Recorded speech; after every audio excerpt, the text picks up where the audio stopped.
एक गांव के अंदर बहुत अत्याचार बढ़ जाते हैं। मतलब जो ताकतवर लोग होते हैं ना, वो गरीबों पे मारते हैं, पीटते हैं। तो एक छोटा सा बच्चा होता है, वो बचपन से उसके पिता को पीटते हैं कुछ गुंडे। तो वो ये सोचता है कि मैं इस गुंडागर्दी को खत्म करूंगा। तो वो एक टेक्नोलॉजी होती है चाइना की, वो उसको क्या बोलते हैं, ऐसे ऐसे तोड़ते हैं वो, कराटे और है, कोफो। तो वो कोफो सीखने के लिए अपने एक महान जो गुरु था उसके पास चला गया। उसने पूछा गुरु ने, भाई क्यों सीखना चाहता, उसने बताया। बोला ठीक है। तो उसने रख लिया। पहले दिन कुछ भी नहीं बताया, वो दिन भर वहीं घूमता रहा। दूसरे दिन वो फिर गया, फिर कुछ नहीं बताया। तीसरे दिन फिर गया, फिर कुछ नहीं बताया। एक सप्ताह हो गया, एक सप्ताह तक उसको कुछ नहीं बताया, बस खाली रखा, है ना। फिर एक सप्ताह के बाद उसके गुरु ने बुलाया उसको कि एक काम कर, ये जो तालाब भरा है इसके चारों तरफ पेड़ पौधे हैं, बाल्टी तुझे लेनी नहीं है, तुझे पानी डालना है ऐसे। उससे वो 2 महीने तक पानी डलवाता रहा, कभी इधर पानी कभी उधर पानी, है ना। तो उसका पूरा कोर्स इसी तरीके से कभी कुछ करवा के, और उसको बोला कि अब तेरा काम हो गया, तू जा। तो वो इतने बड़े व्यक्ति को कुछ कह नहीं पाया, गुस्से में वहां से चल पड़ा कि मैं आया किस काम से था और इसने मुझसे करवा क्या लिया, है ना। तो जाके उसके दोस्त आए, बोले वो सब जो बेचारे गरीब थे सब उससे सोच रहे थे मसीहा है, ये आएगा हमें बचाएगा। तो वो जैसे ही गया तो सारे बोले आ गया, रे आ गया है।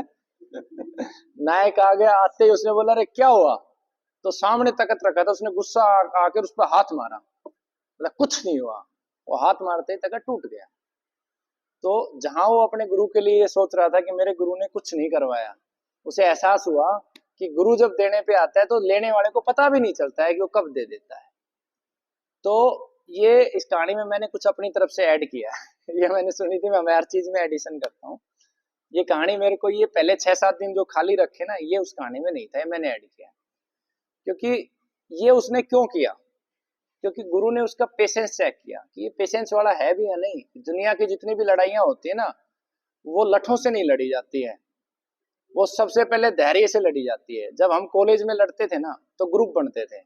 हमारा गांव ये राजपूतों का गांव है, एक इनका बहुत बड़ा स्ट्रॉन्ग ग्रुप था। फिर आगे क्रॉस करके पालडी का ग्रुप बहुत स्ट्रॉन्ग था। तो लड़ाइयां होती थी तो गांव में रोक के मारते थे उन पालडी वालों को, मतलब सब चलता था। बाद में उनका कॉलेज जो है ना दादरी शिफ्ट हो गया, तो उनसे लड़ाई खत्म हो गई। इधर नांगल सरोई का गैंग था, उसमें एक टाइगर था, एक करके बंदा था, और 2-3 थे। तो मेरे को ये शौक चढ़ गया ऐसे ही, मतलब गुंडागर्दी का शौक चढ़ गया, टसन आ गया जीवन में, कभी भी आ जाता है। तो हमने लड़ना शुरू किया, बहुत बार पिटा। मेरे साथ क्या होता था कि जब मैं लड़ता था मेरे सारे भाग जाते थे। 2-4 बच्चे और थे, एक कुम्हारों का लड़का था। ऐसे कहते हैं ना क्षत्रिय ज्यादा ताकतवर, ऐसा कुछ नहीं है, सब समान है। एक कुम्हारों का लड़का था, एक SC ST का लड़का था। वो डटते थे, एक राजपूतों का। हम 4 लोग डटते थे। हम मेरा एक ही टारगेट था, पहले पिटना है खूब। मैं कभी नहीं भागा, मतलब किसी भी सूरत में भागा नहीं, पिटता रहा पिटता रहा। उन्होंने मेरे को खूब पीटा। लास्ट में एक दिन मुझे अकेला मिल गया। वो आते थे ग्रुप में। अब हमारे लोग ऐसे थे, हम यहाँ गांव में आके उनके कहते लो चूड़ियां पहन लो, सड़ो भागे। तो एक सबसे खतरनाक लड़ाई हुई थी। उसमें क्या था, उन्होंने पानी का वो बर्फ फोड़ने का एक छुरा होता है ना, वो छुरे से मारने लग रहे थे। तो वो छुरा मेरे कान की तरफ से गया।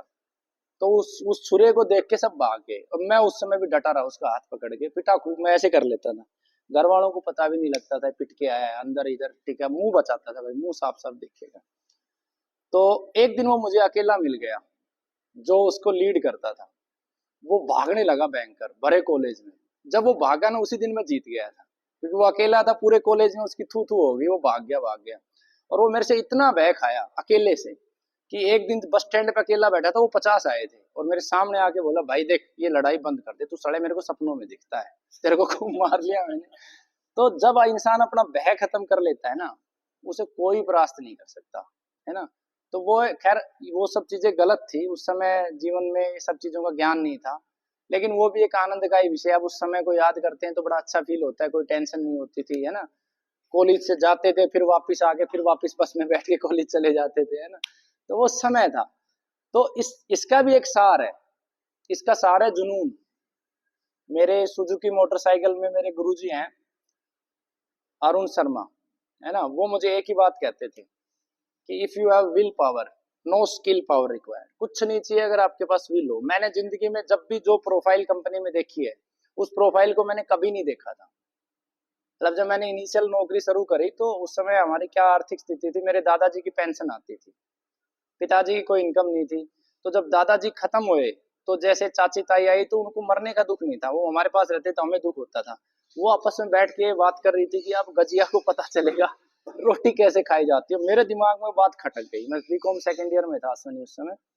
मैंने कहा भैया 4,000 तो मुझे कमाने हैं। तो उसी समय से मैं वैसे तो +2 से ही काम शुरू कर दिया था, बर्फ बेचना ये सब, तब मजदूरी करना, सब चीजें करके मेलों में गोलगप्पे बना दिए, वो पकोड़े बना दिए, सब करके मैं मैनेज करता था। तो उसी समय से मेरे को ना एक जुनून रहा हर चीज का। तो जैसे मैंने जब पहली नौकरी में गया तो उस समय फ्रेशर था।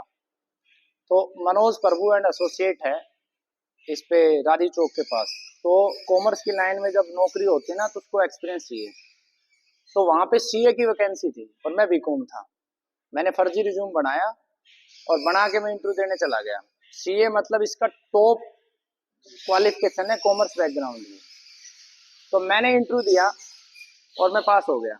अब मेरे अंदर ये भय कि साला कल डिग्री मांगेगा, अब क्या करेगा। मैं शाम तक 7 बजे तक सी ऑफिस लेट तक बाहर बैठा रहा। तो वो जैसे बाहर निकला मैंने उसको हाथ पकड़ लिया। मतलब ज्यादा मैनर्स तो थे नहीं, हरियाणवी लोग हैं। उसने मेरी तरफ देखा, मैंने कहा सर कुछ कहना है बता। मैंने कहा सर मैं सीए नहीं हूँ। मैंने आपको इंटरव्यू देने के लिए उसने बोला था, कंसल्टेंट्स ने 100 रुपए लेते थे कि इंटरव्यू करवाने का, 100 रुपए उसने लिए। बोला भाई सीए की है, मेरे को कोई वैकेंसी मिल नहीं रही थी, मैं आ गया। तो उसने बोला तू सीए ही है, जब तूने पास कर लिया तो तू सीए ही है। तो मैं उसके पास गया, उसके पास मैंने 10 से 15 दिन नौकरी करी, सिर्फ 10 से 15 दिन। क्योंकि मैंने वो जो काम कर रहे थे 10-15 दिन में सीख लिया। और मैंने वहां से बिना बताए उसको मैं छोड़ के आया, दूसरी में चला गया। मैंने 1.5 साल में 15 नौकरियां बदली और पूरे फाइनेंस में जो था मैंने छोड़ के आ गया। फिर मेरे को सुजुकी मोटरसाइकिल में नौकरी मिली।